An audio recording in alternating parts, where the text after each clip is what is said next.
बेहदची परम महाशांती. बापूजींच्या मराठी यूट्यूब चॅनलमध्ये आपले सर्वांचे स्वागत आहे. आजचा आपला व्हिडिओ बापूजींच्या हिंदी व्हिडिओवर आधारित आहे, ज्याचे शीर्षक आहे 1.5 लाख घंटे के ध्यान के बाद क्या हुआ, दादाजी के ध्यान के अनुभव, बापूजी यांचे मेडिटेशनचे एक्सपिरियन्स. श्रोते हो, आज जागतिक फादर्स डे आहे. या निमित्त आम्ही आज आपल्यापुढे सादर करणार आहोत एका खडतर तपस्वींचा अनुभव. बापूजी दशरथभाई पटेल आपल्या बेहदच्या विश्वसेवाधारी मुलांना तसेच विश्वातील सर्वांनाच स्वतःच्या जीवनातील खडतर तपस्येचा अनुभव सांगत आहेत. बेहदच्या बापूजींनी घरगृहस्थी जीवन जगत असताना अखंड निरंतर योग साधना कशी केली, त्यांना दिव्य दृष्टी कशी प्राप्त झाली, लौकिक आणि अलौकिक जीवनाचा समतोल राखून कार्य कसे करावे, हे आपण बापूजी आणि अनंत भैया यांच्यामधील संवादातून ऐकूया. यापुढे आता अनंत भैया म्हणतात की परम शांती बापूजी, आपले स्वागत आहे, तसेच सर्व श्रोत्यांचे सुद्धा स्वागत आहे. आपण मेडिटेशनचे असे एक रहस्य जाणून घेणार आहोत की या विषयावर मागील 25 ते 26 वर्षात कुणीही आपल्याला सांगितलेलं नाही. आज पहिल्यांदाच बापूजी ते ध्यान, योग, मेडिटेशन कसे करतात या विषयावर आपल्याला माहिती सांगणार आहेत. ते योगाच्या कोणत्या अवस्थेत जात असतात, ते योग अवस्थेत काय बघतात, त्यांनी मागील 25 ते 26 वर्षांमध्ये जी अनुभूती घेतलेली आहे त्यावर आज ही चर्चा आपण करणार आहोत. सर्व श्रोत्यांसाठी हा व्हिडिओ अतिशय महत्त्वपूर्ण सिद्ध होणार आहे, म्हणून तो पूर्ण बघावा. कुणी नवीन आलेले असतील तर त्यांनी या चॅनलला जरूर सबस्क्राईब करावे, कारण की या चॅनलमध्ये तुम्हाला खूप काही नवीन ज्ञान म्हणजेच बेहदचे ज्ञान शिकायला मिळणार आहे. आता अनंत भैया पुढे म्हणतात की बापूजी, आपले खूप खूप स्वागत आहे. माझा पहिला प्रश्न आहे की आपण हा जो मेडिटेशनचा किंवा योगाचा अभ्यास करत आहात तो किती वर्षांपासून करत आहात आणि आजपर्यंत किती तासांचा अभ्यास तुमचा पूर्ण झालेला आहे. यावर बापूजी उत्तर देतात की बघा, मेडिटेशन म्हणजे योग. या धर्तीवर योगाच्या वेगवेगळ्या व्याख्या आहेत. तसेच या दुनियेमध्ये सर्व लोक वेगवेगळ्या प्रकारचा योग करत असतात. तसेच वेगवेगळ्या प्रकारचे योग अस्तित्वात सुद्धा आहेत, हे सर्वांना माहीतच आहे. सामान्य योग म्हणजे कनेक्शन, खरा योग म्हणजे आत्म्याचे परमात्म्याशी कनेक्शन किंवा तादात्म्य होणे होय.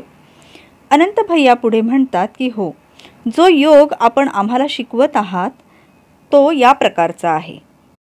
यावर बापूजी म्हणतात की मला आत्मस्वरूप बनण्याचे जे ज्ञान आहे आणि जेव्हा मी ज्ञानाने समजून घेतले की आत्मस्वरूप बनणे म्हणजे आपण स्वतःला जाणून घेणे की मी आत्मा आहे आणि हे शरीर आत्म्याचे काम करण्याचे एक साधन आहे.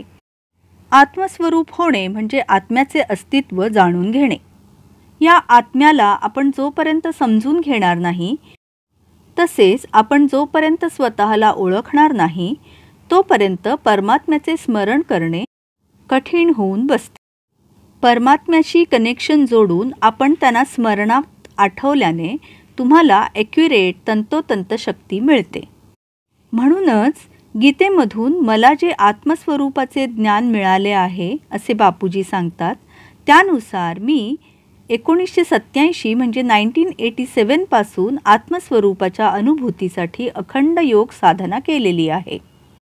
अखंड योग साधना म्हणजे रात्री 2:30 ते 3 वाजता उठून मी साधनेसाठी बसत होतो. फक्त आत्मस्वरूपाची अनुभूती करत होतो. कर्मयोगी जीवन म्हणजे ऑफिसमध्ये सुद्धा आत्मस्वरूपात राहून तसेच नेहमी खाता पिता चालता फिरता आत्मस्वरूपाची अनुभूती मी करत होतो, असे बापूजी आपल्याला सांगतात. बापूजी पुढे म्हणतात की तेव्हा हेच एक जीवनाचे लक्ष माझ्या पुढे होते आणि आत्मस्वरूपाची अनुभूती करून पहाटे योग करत मी होतो. तेव्हा 87 मध्ये त्यावेळेला थेट शिवपरमात्म्याशी योग ब्रह्माकुमारीमध्ये लावला जायचा.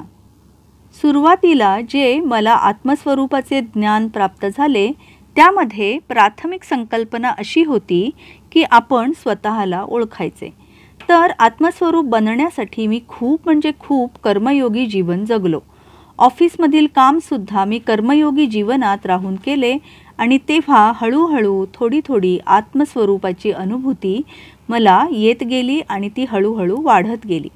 कित्येक वेळेला तर मी रविवारी सकाळी 8 वाजल्यापासून रात्रीच्या 8 वाजेपर्यंत फक्त एक घोट पाणी पिऊन 12 तास न उठता योग करत असायचो.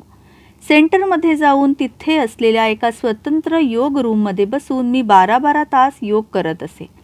त्यातसुद्धा मला रात्रीच्या 8 वाजेपर्यंत खूप आत्मस्वरूपाची अनुभूती प्राप्त होत होती. संपूर्ण शरीर दिव्य प्रकाशमय होत होते. त्यामुळे मी मग गाडीसुद्धा चालवू शकत नव्हतो की पायीसुद्धा चालू शकत नव्हतो. तेव्हा मला योगाच्या खोलीतून बाहेर निघून बसावे लागत होते की मी देहभानात परत येईन. देहभानात येण्यासाठी परत मला स्वतःला का घरी जायचे आहे, आश्रमापासून गाडी चालवायची का आहे, असे स्वतःलाच सांगावे आणि पटवावे लागत होते. सांगण्याचा मतितार्थ असा आहे की तो एक क्षण असा असायचा की माझ्या मनात फक्त आत्मस्वरूपाचा अनुभव असायचा आणि मग बुद्धीने नेहमी सर्वोच्च परमधामामध्ये शिव परमात्म्याचे स्मरण मी करत होतो. तिथून पावर घेत होतो. तो तेव्हा लाल प्रकाश होता. म्हणूनच मी तरीसुद्धा खूप म्हणजे खूप ऑफिसमध्ये काम करत होतो. आता पुढे अनंत भैया बापूजींना विचारतात की बापूजी, हा आपला ब्रह्माकुमारीच्या काळातील एक अनुभव सांगितलेला आहे ना आपण? तर बापूजी म्हणतात की हो. तर मी जेव्हा 87 ब्रह्माकुमारीमध्ये गेलो होतो तेव्हा पहिला पाठ होता आत्मा. तुम्ही आत्मा आहात आणि आत्मस्वरूपाचा अनुभव रोज करा. दुसरा पाठ आहे परमात्मा. परमधामातील निराकार शिव परमात्म्याचे स्मरण करणे हा दुसरा पाठ होता. आत्मस्वरूप बनून निराकार परमात्म्याचे स्मरण करणे आणि बुद्धी सर्वोच्च परमधामामध्ये केंद्रित करणे, तसेच कर्मयोगी जीवन जगणे, नेहमी आणि निरंतर कर्मयोगी होत राहणे, कर्म करत राहणे. ऑफिसमध्ये सुद्धा काम करत करत आत्मस्वरूपात स्थित राहून जेव्हा मी काम करत होतो तेव्हा ऑफिसमध्ये खूप काम असायचे, परंतु ते 1 तासाचे काम 10 मिनिटात पूर्ण होत असायचे. तेव्हा इन्कम टॅक्स डिपार्टमेंट्सच्या फाईल्सचे काम मी करत असायचो. इन्कम टॅक्सच्या रेड केसमध्ये काम कसे होत होते? रेड केस काम अतिशय गुंतागुंतीचे असते, परंतु मी आत्मस्वरूपात राहून काम करत होतो तेव्हा ते काम खूप वेगाने फटाफट होत होते, जणू काही छपाई चाललेली आहे.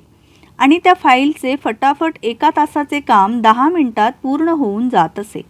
नंतर मी जेव्हा इन्कम टॅक्सच्या ऑफिसमध्ये सुद्धा मोठमोठ्या कमिशनर यांच्यासमोर जात होतो, ही साधारणपणे 88 ते 89 मधली म्हणजेच 88 ते 89 मधली स्थिती आहे. तरी माझी आत्मस्वरूपाची स्थिती खूप उच्च झालेली होती. तिथे समोरच्या व्यक्तीकडे गेल्यावर फक्त माझा आभा किंवा ऑरा खूप स्ट्रॉंग असायचा आणि आतून मी एक संकल्प करत होतो की तुम्ही माझे काम करून द्या. तर मग ते काम आपोआपच होत होते. म्हणजे तुम्ही विचारसुद्धा करू शकत नाही की मी 88-89 मध्ये एवढी आत्मस्वरूपाची अनुभूती करत होतो. मी जिथे पण कुठे बाहेर जात होतो, उन्हाळ्याच्या दिवसात सुद्धा दुपारी 2 वाजता सुद्धा मी बाहेर पडत असायचो, परंतु मला त्या उष्णतेची जाणीवसुद्धा व्हायची नाही. म्हणजे 88-89 मध्ये मला योगाची एवढी जबरदस्त अनुभूती होती, जणू काही मी प्रकाशमय स्वरूपात चालत होतो. परम शांती असे म्हणून बापूजी आता आपल्याला आशीर्वाद देत आहेत. हा व्हिडिओ आपल्याला आवडला असल्यास व्हिडिओला जरूर लाईक करा, शेअर करा, छान छान कमेंट करा, जेणेकरून अजूनही काही नवीन आत्म्यांना हे ज्ञान घेण्याची प्रेरणा मिळेल. तसेच बापूजींच्या हिंदी चॅनल आणि मराठी चॅनलना जरूर सबस्क्राईब करा, जेणेकरून आपल्याला अशा प्रकारच्या ज्ञानाचे नवनवीन व्हिडिओ अपलोड झाल्याची माहिती मिळत राहील. बेहदच्या बेहदची परम परम परम महाशांती होत आहे.